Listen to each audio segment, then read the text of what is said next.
Hi, I'm Shiloh Lawrence, and I'm your online math instructor this semester. And I wanted to share with you something real quick that usually doesn't come up until after the first test. I always get frantic emails about people did terrible on their test, even though they got hundreds on their homework. So one of my very first suggestions is that you need to keep every single thing that you write down for your homework. You need to keep all your notes that you take while you're going through the textbook. You need to take all of the notes that you take while you're doing your homework problems. You need to write down your homework problems and write down the steps that you're doing and why you're doing them, because when it comes time to take your test, all of your test questions are going to come directly from your homework. So if you keep all of your homework problems nice and organized somewhere and written out step by step with explanations, you're going to ace the test. You're going to have no trouble. All those problems are going to look familiar, and if they don't, you're going to have in a nice, neat place, you're going to know exactly where everything is to look. So I made something, and I strongly encourage each of you to make one of these. It's just a 3-ring binder, and there's some things I have in here that I encourage you to put in as well. In the front pocket, pretty much every single 3-ring binder has a front pocket, and I'm sorry this video doesn't have great quality, so I'm going to have to explain to you what a lot of this is. The very first thing I have on here is the schedule of major assignments. Which is one of the first documents on Moodle, and it has got our course broken down week by week, including the dates, every single assignment, or the major assignments that are due that week, including homework assignments, tests, projects, discussion boards, and then the actual due date, which is on Sundays. So all of them say Sunday, and then what the date is at the end of that week. So I've got that right there in front, so I always know exactly when everything is due. Behind that, I've got the login instructions for MyLabs Plus, in case any of you are new to MyLabs Plus, you haven't been on there before. Also, if you tend to be forgetful, you might want to write down your login name and password on that page so you don't forget. The web address is on there as well, about halfway down the page, nashcc.mylabsplus.com, in case you're going to be working on your math at a different computer than usual. The third page that I printed out was all of my instructor information. Again, my name is Shiloh Lawrence.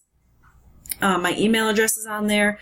My office phone number and location is on there. I am a full-time on-campus instructor, so I've got office hours and I've got math tank hours. The one thing that's not on here, because they were not set by the time that classes start, was our Friday supplemental instruction time.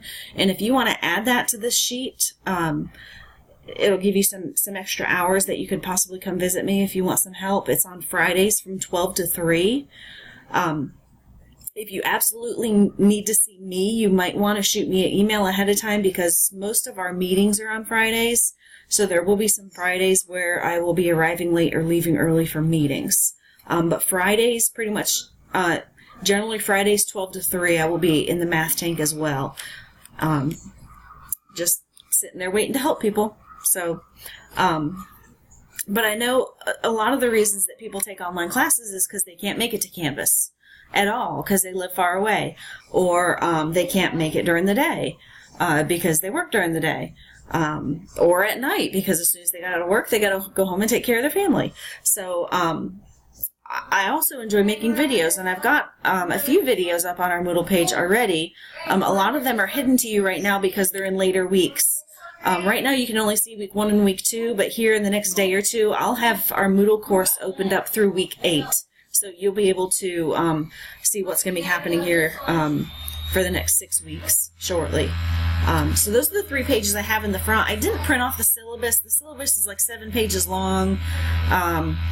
It's got a whole lot of stuff in it that you don't necessarily need at your fingertips while you're doing math homework, so I didn't really put that in there. The rest of this binder is just dividers and loose leaf paper. So on my very first divider, you probably can't see it, it says homework number 1, and then it says 1.1, 1.5, 1.6, 2.1. So even though homework number 1 has passed, you might still be able to do this. if you have kept the information. What I would do is I would go through the book.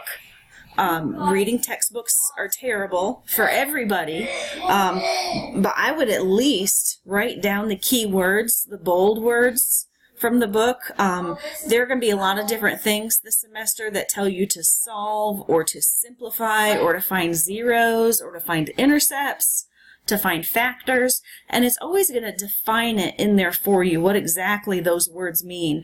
So if nothing else in the textbook, go through the textbook and find those important words in that section for that particular unit that we're doing that week, and write those important words down and what exactly they mean. That way you don't have to go searching through the book for them when it comes time to do your homework. So for this little chunk of paper right here, it's all for this first week. So I'm going to put everything I get out of the textbook from here. I would also, as I'm doing the homework, I would write all of my work down for every single problem as I'm doing the homework, and I would number it. So it's possible you get to a couple problems that don't require any work. They're just like yes or no problems, true or false problems, or type it in the calculator and pick the graph. And if you're good at the graphing calculator, then you might not need to write anything down. If you're new to the graphing calculator, you might want to write down the steps that you had to go through to get that graph to come up on your calculator. Even though drawing the graphs on your paper might not be feasible, you might want something to reference later on when it comes time to take the test. Excuse me. So I've got this nice big chunk of paper here set aside for everything that goes on for week number 1. And I'm going to keep it nice and neat and organized, and I'm going to write down as many details as possible. And then my next section, I haven't labeled it yet, but my next section is going to say homework number 2, and it's going to say 2.2 through 2.5 because that's the sections I'm covering. And then early on in the week, I'm going to go through the textbook sections, and I'm going to write down the important topics, write down important keywords and what exactly they mean. And as I start the homework, I'm going to make sure that when I'm working the homework, if there's anything that I have to work out on paper, or if there's anything that I don't understand and I need help with, I am writing it down. Because when it comes time to take the test, most likely I'm going to have a question about it again. And I want to have everything in one spot, so it's quick and easy, and I'm not having to search everywhere to find where to get these questions answered. The next section, I encourage you to make a section just for the tests. So there's no new material here. This would just be pieces of paper to work out your test, and I would keep those papers because your final exam is going to be just previous test questions. So your individual unit tests are homework questions, and then your final exam is previous test questions. So keep everything and keep it nice and neat and organized, and you will be so thankful for it at the end of the semester, I promise you. So this one only has 10 tabs. You're going to have 10 homework assignments and 5 tests, I believe, so that would be 15 tabs. So If I thought a little bit better ahead of time, I would have grabbed probably another pack of paper and one more pack of dividers. In total, I spent $3 on this. The 3-ring binder was $1. The pack of paper was $1, and one pack of 5 dividers was 50 cents, and I bought 2 packs. So this is $3 here. Just to be absolutely certain, I would probably buy one more pack of paper and one more pack of dividers, so that would make it $4.50. But if it means passing math class instead of failing math class, I think $4.50 is definitely worth it. So I hope this helps. I hope some of you consider doing this. Organization is honestly the key to success in college, and that's not just my personal opinion. There are studies that prove it as well. If anybody would like this is up for grabs. I actually have a couple of these. So the first person to watch the video and email me and say, Miss Lawrence, I want that binder, it is yours, and I will email you back and tell you that it is yours. But you will have to come to campus to pick it up. If you email me, I will email you back and tell you somebody else already got it or it's yours. And if it's yours, I'll tell you where you can come and get it at. And I have a few of them. So if you're watching this a couple days from now and you want it, it's not worth trying. It's still worth trying. I would still try to get it. And honestly, it's only a couple bucks. Wouldn't be too bad to make it. Run to Walmart real quick and grab it. And print out some of those important documents and have them in there so you know. A couple other things really quick that I wanted to address right away here at the beginning of the semester. YouTube is an amazing resource. So amazing that there are too many things on YouTube. So sometimes it's frustrating to sift through what's good and what's bad. So use the section titles in the book to help you figure out what you should be searching for. If you're going to search YouTube for things, you might have to watch 4 or 5 videos until you find what you're actually looking for. MyLabs Plus also has PowerPoint notes and videos available under one of the tabs, and I've got an announcement, I believe, in the announcements section on MyLabs Plus that says exactly which one it was. They just recently changed the name of that tab. I want to say it was some sort of resources, but I'll email and I'll remind everybody of that. But you can look section by section exactly what resources are available in terms of videos and PowerPoint notes, if you don't just want to have to look through the book on your own. And I love making videos as well, so if you have any special requests, you are more than welcome to email me and say, hey, Miss Lawrence, I really need to see a video on what's going on here. Just looking at some examples and reading the textbook makes no sense to me whatsoever, and if I could just hear somebody talk about it or see somebody work out some problems, that would make a world of difference, and I'd be more than happy to do that. The only thing is, if you're one of those people that waits till Sunday at 10 p.m. to do your homework, that does not give me enough time to make those videos. So you need to be working earlier in the week if you want to do that.